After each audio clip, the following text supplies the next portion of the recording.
Well, without a doubt, this is the main story. We're practically just reading a book on Augusta's life. You accept the noble's trials, though trials is too fine a word for something intended only to break you. Outside the walls of Septimon City lies a wasteland plagued by the dark tide, your homeland.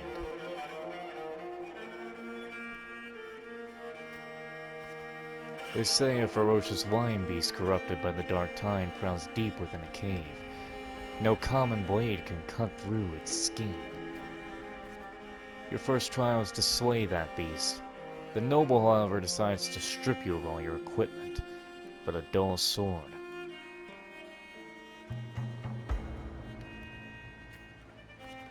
The mountain trail winds like a serpent. Winds. No, yeah, winds? Yeah. Among the charred tree stumps, dozens of bleached skeletons lie scattered. You suspect you're getting close as you continue forward, against this unpleasant smell. Where the first rays of sunlight split the clouds, the cave reveals itself, breathing death. Before you get a clear picture of the cave, a crushing force presses down upon you.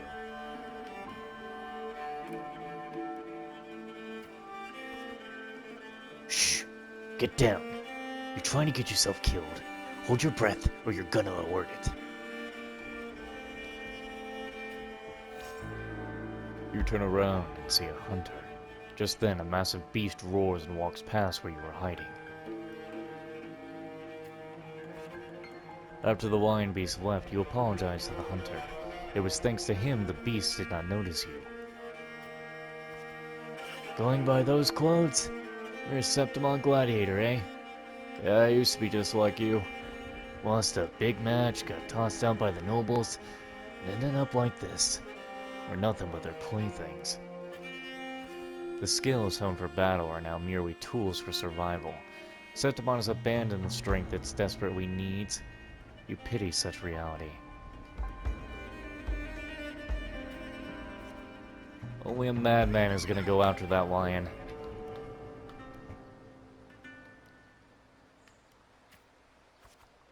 His words are rough, but he eventually tells you everything he knows. You bid the hunter farewell and make preparations for the hunt. To gain more knowledge of your prey, you choose to silently observe the lion beast in its following days. After a few days, you manage to grasp an overall behavior pattern of the lion beast. Thus, you march towards the deep cave. Deep within the cave's dark embrace, you tread softly. Then a sudden dread freezes your steps. Between the flickering torch flames, a monstrous shape appears. The lion beast. Fire from the nether dances amid its golden mane, while claws like scythes tear wounds in the earth. You really just had to mess that up. Yeah, maintain distance, be smart. As you expected, your sword fails you. It's ineffective against the lion. Before you can take a breath, the lion's thunderous roar storms you again. You decide to... Well, you gotta dodge. Yeah. No good. Can't find an opening. It's moving faster and reaching further. I can't keep this up. Your strength alone isn't enough. Perhaps I can borrow some help. Just before the lion beast pounces you, you slash with all your strength at the stalactite above. It crashes down into the lion's gaping jaws.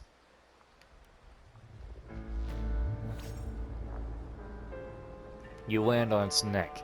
It lunges to seize you, but your swift dodge forces its claw into a deadly knot around its throat. Seeing your chance, you give a final pull, and the beast strangles itself in a frantic struggle.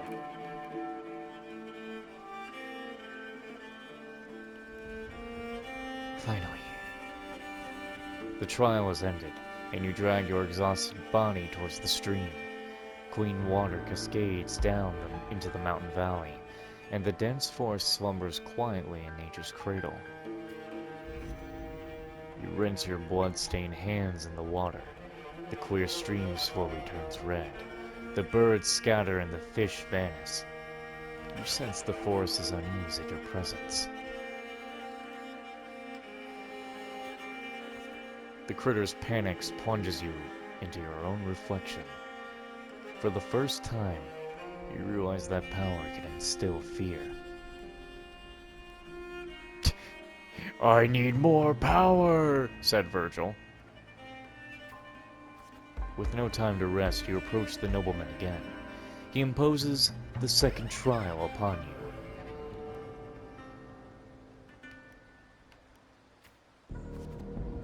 Killing a mad beast is hardly an achievement.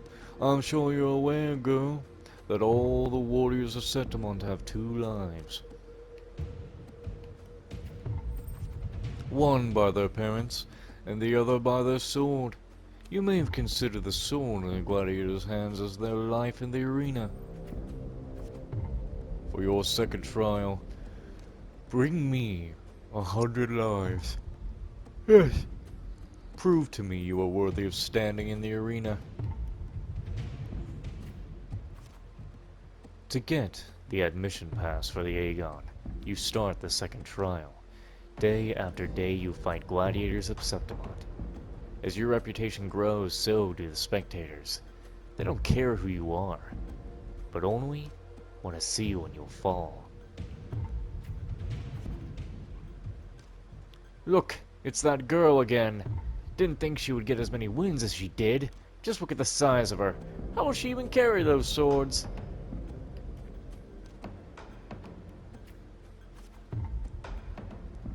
You have grown used to this kind of noise. The deafening cheers numb your fatigue. Your sword now rests against your opponent's throat.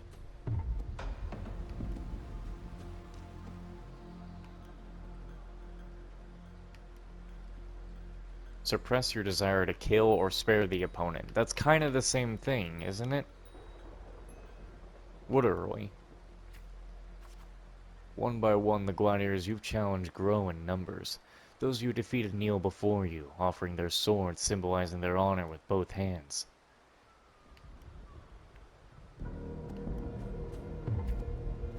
Even in Septimont, there's a limit to opponents that prove a challenge to you. Eventually, you will need to seek out tougher challengers. You have targeted Victor, a frequent champion of the Aegon from one of the noble houses. Do you have any idea who Victor's father is? His lordship is the largest sponsor of the Aegon. Power, wealth, those aren't things brute strength can rival. Victor has the best mentor, the finest of weapons. The house behind Victor comes to you with an offer. A perfect job, and a sustainable fortune, if you walk away from the duel. You reject the bribe without a second thought, humiliated. The noble servant spits curses in your face. You ignorant country peasant! Do you know what it means to refuse a noble? Then you shall suffer for your arrogance. When the time comes, don't expect any pity.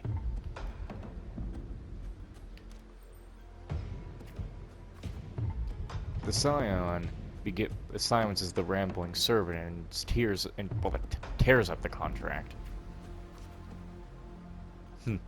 Let's go. There is no point in talking sense into an ignorant fool. Then again, I'd appreciate if you don't waste too much of my time in the arena. They throw a bag of credits as a way to humiliate you, following it up with sarcasm and mocking gestures. They attempt to overwhelm you with their pride. The day arrives. Victor accepts your challenge with his honor of nobility as the stake. You remember well the haughty look he wore but a few days prior. But the nobles wield only words, not swords. Victor knows nothing about swordsmanship. You easily defeat the weak, incompetent scion, and casually lift his pretty helmet with the tip of your sword.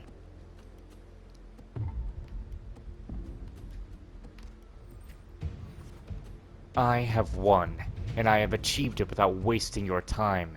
Do you see? Your gilded lies shatter before your real strength.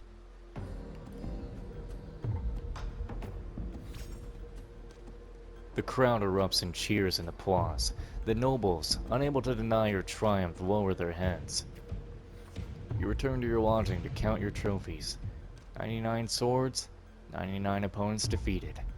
Now only one life is left to claim. Most gladiators have long feared your reputation and dare not challenge you, except one. Adriel. Adriel? Or Aridel. I think it's Adriel. The rising star of the underground arena. Unlike you, he was born with a powerful forte. He is undoubtedly the king of the arena.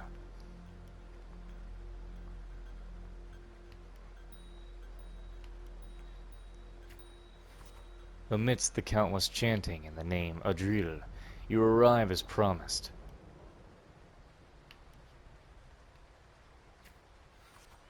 Your opponent's towering physique dwarfs you, and his crushing presence brings to mind the fearsome lion beast. After several exchanges, you notice something unusual. The floor is too slippery to gain a foothold, and Adriel's armor is unusually heavy. You are all too familiar with the noble's despicable tricks. You then shift your pace, luring Adriel into the very trap meant for you. After a few more rounds, his steps grow loose, his reactions sluggish. Your sword stops just before the neck of the Septimon's strongest gladiator. The entire arena falls silent, and almost immediately the crowd erupts into applause. They want you to kill him! What? They really want you to kill him! Adriel closes his eyes and accepts his fate.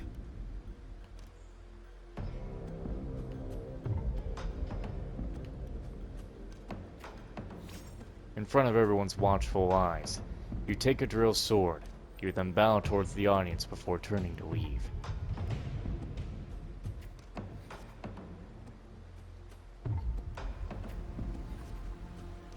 Live? Alright. The next day, you arrive before the old school nobles with 100 lives. Adriel was merely made of Septimontian flesh. Above him stands a far greater force.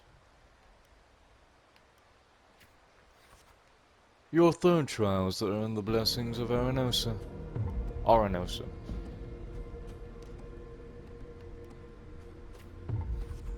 I know Arenosa. It has never tasted defeat. People say its peak no humans can ever reach. The last wall of Septimont, but I accept. In this insurmountable challenge that stirs the thirst for victory in your blood, you accept the third trial. To confront the guardian of Septimont, Arsenosa.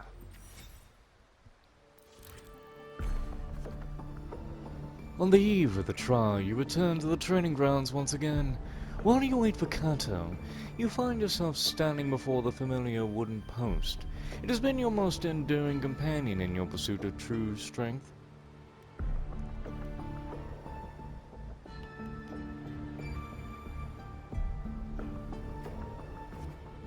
Well, not particularly an easy path, is it?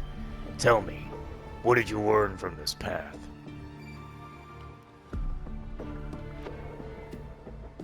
Strength brings conquest. Strength is humanity's oldest rule. Augusta, I'll be there for your last trial, and I will call your name for all to hear. Back in your room, you stare blankly at your stacked collection of swords. These trophies symbolize strength and conquest, but how will you show them to the world? You once heard the tale of a legendary gladiator, a warrior who would always fuse their opponent's swords with their own after victory. Now you decide to tread the same path and stand before the smithy. You wish to demonstrate your strength. Yet now you still seek to do this with power that is not of your own. Watching the blacksmith's hammer rise and fall, a seemingly impractical idea emerges. In your end, you use your forte to fuse all the swords into one.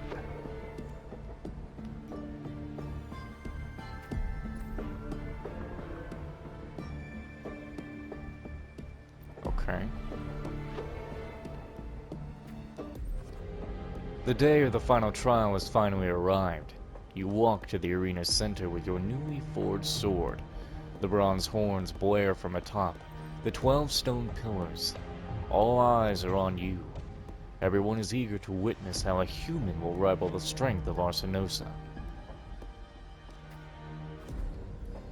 Suddenly, a rumbling roar cut through the noise of the crowd. The nobles' banners flutter and fall. A colossal shadow swallows the sunlight around you. Arsinosa appears.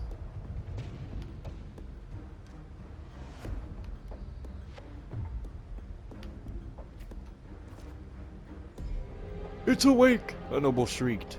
Arsinosa stands silently opposite of you. Slowly its eyes open, coldly watching you. With a sudden sweep of her tail, the lioness shatters the stone pillar. You roll aside, barely dodging the flying debris. A chill seeps through the tear in the cloth of your left shoulder. The screams in the stands are soon drowned by the lioness's roar. A wave of sound and dust rips past your ears, and you can taste the blood on your lips and tongue. You don't have time for that now. Her second attack comes without warning. You barely have time to react before your sword rises to meet her descending paws. You manage to withstand Auranosa's fierce attacks, and at the moment it withdraws, seize the opportunity to thrust your blade into the ancient crack in its right foreleg. Golden blood spills in the arena.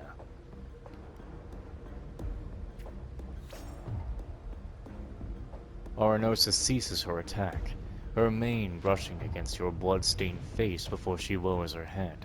The arena shakes with applause. You hear the crowd chant your name and honor. The voices, they are... Can you just listen?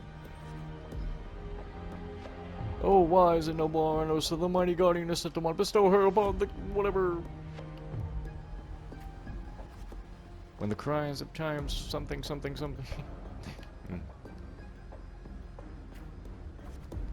Oh, sun and moon. As the platform rises, you realize that by earning Auranosa's blessing, you have been granted a privilege. You are crowned the champion without the great Aegon. Nevertheless, you have already conquered countless gladiators with your strength. Under everyone's gaze, glory now bows at your feet.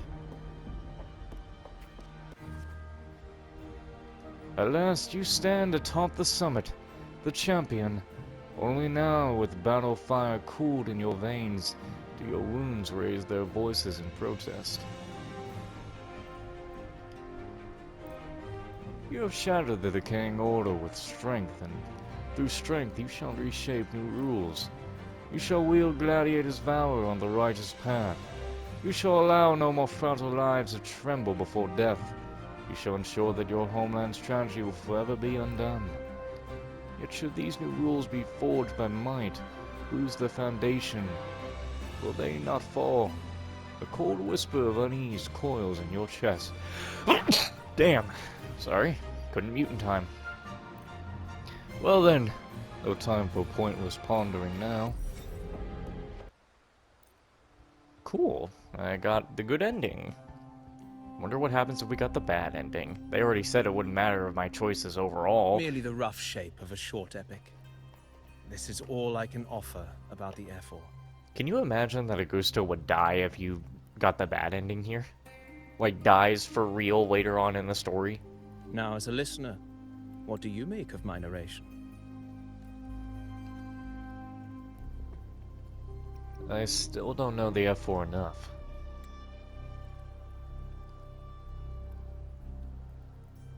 In this, you are right.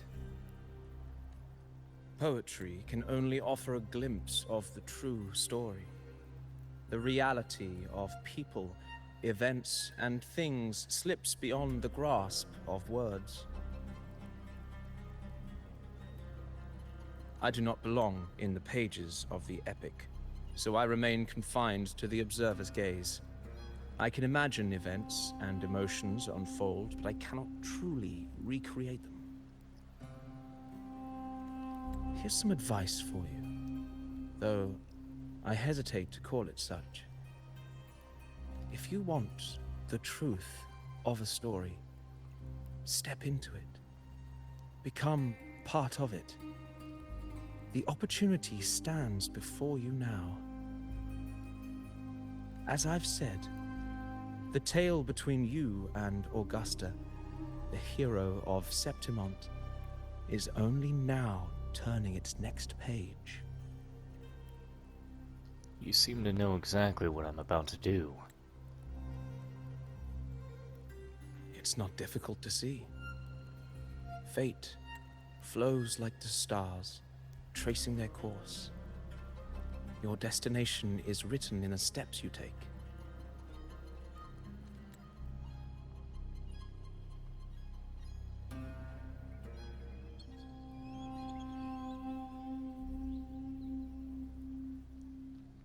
The rain is passing.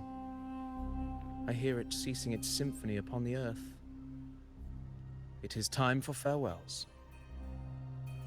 Before I leave, may I ask you one last question? What is it that has lifted Augusta to the seat of power? What is it that makes a ruler? Well, I'd say strength. Let's be real. There's no way Augusta could have passed those trials without strength. Rover, what do you think?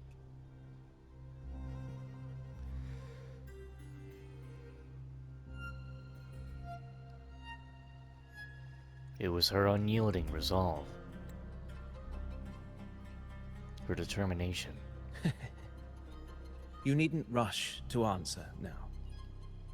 Keep it in mind as you continue your journey. When the final chapter is written, the answer will reveal itself. Farewell, my friend. Our paths crossed by fate and by chance. Soon, after this brief encounter, everything about me will be gone with the wind.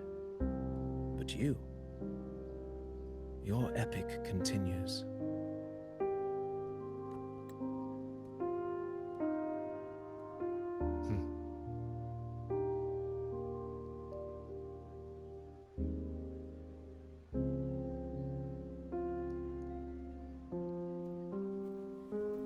Oh, turned into origamis.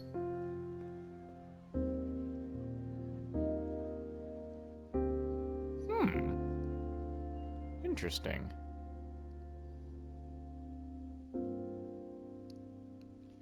Ow. Why did you flashbang me for a second? Your Excellency, you have indulged her too much. As the priestess, you know is far too unruly in both action and word. It's a disgrace to her title. Indeed. She entered the palace unannounced, uninvited, and with no decorum. A blatant affront to the authority of the palace. Same as always. Senators, all she crossed was a doorway. One too insignificant to carry the weight of our authority, or defend anyone's fragile pride. Let us not forget, it is not the walls of Capitolini Hill that command fear. It is my will, my sword, and our relentless conquest. I know your fear. You fear a priestess's voice drowning yours, and a rebel challenging the Senate's rules. But listen well. Power does not bow to sycophants, cowering behind their traditions. If you seek power, then step from the shadows. Face me, and prove yourself worthy.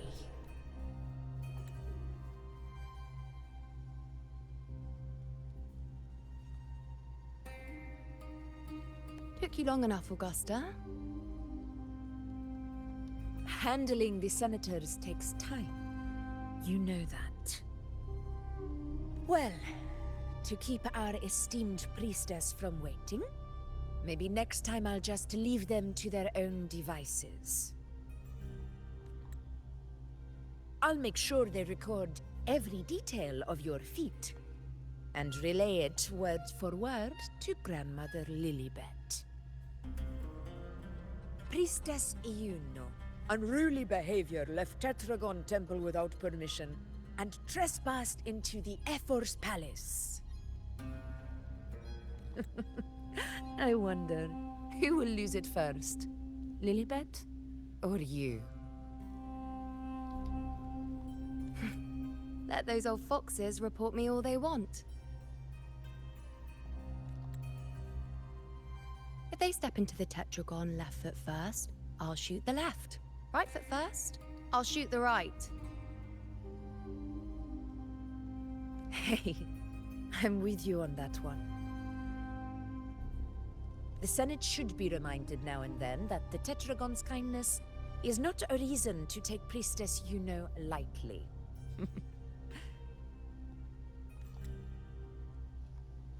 Why didn't you wait there? I had everything handled. We depart for the hunting ground tonight. If anything changed, you could have reached me by my terminal. You didn't need to come all the way here. I want you free of duty until that day arrives. You're overthinking it, Augusta. I'm here to see that person. Grandmother Lilibet said his fate is one of unknowable void. Sounds intriguing enough to make time for. So that's it? Too bad. The ship from Laguna won't dock until tomorrow morning, and we'll be gone by then. Ugh, what a hassle.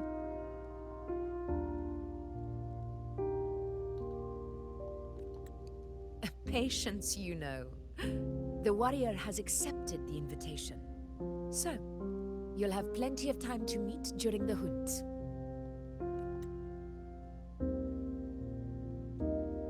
Is there something else you want to say?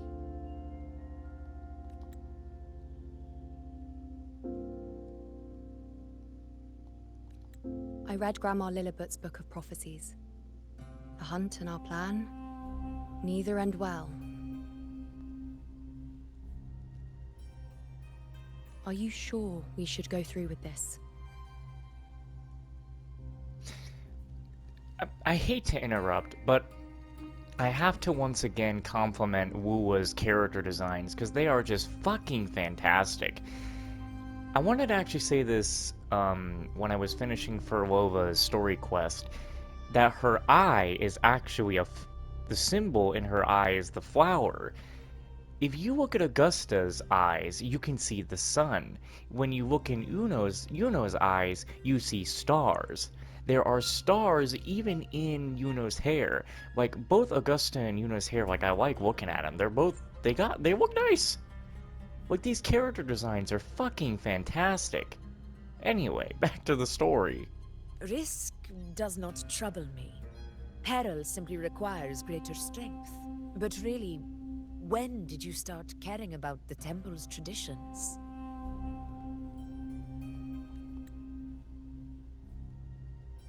O ye faithless of Septimont, the divinity is enraged. Should your ruler defy their will again, doom shall be your fate. The only thing I don't like about Augusta is her headpiece. That's the only thing I don't really like. Because every time I look at that damn headpiece on Augusta, I keep thinking of Solaire. And I get sad every time. Because if you remember Solaire getting that bug on his head that he says is his sun, that's not the sun, buddy. The sun is not underground and is not a bug. Yeah. I keep getting sad because my jolly cooperation buddy is gone. Lately, I've been hearing murmurs from the nobles again, about the ancient prophecy from Raguna. I will admit, those words once carried weight.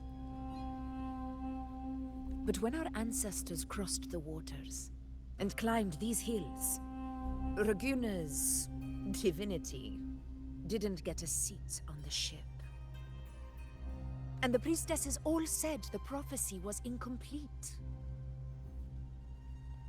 Only the hero of heroes, wielding extraordinary power, risen from the dark tides, shall bring eternity to Septimont. Do not forget, this is the other half of the prophecy. Fabius, Attilius, Valeria, one after another, these heroes have saved Septimont from the brink of ruin. As long as a hero stands, no disaster can break this eternal city. What if this time is different? What if ruin is our fate?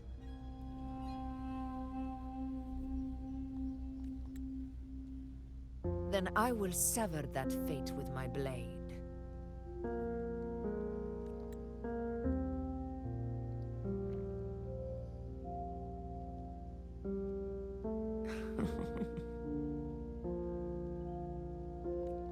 What's so amusing? So, the fearless priestess Iuno can be frightened after all. But it's fine. If you're afraid, don't push yourself. I can handle this alone.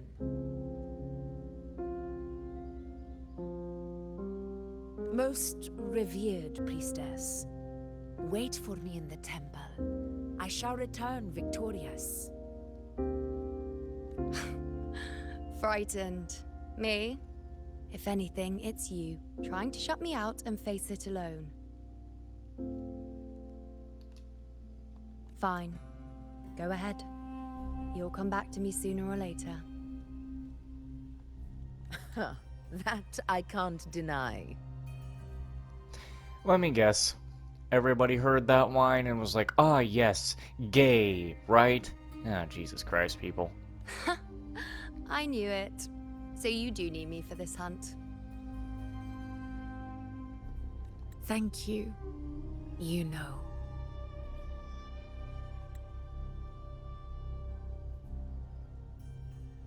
Why are you saying this?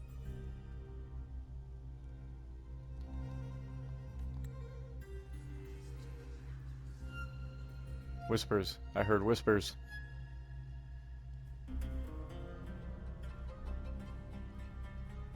The storm is coming.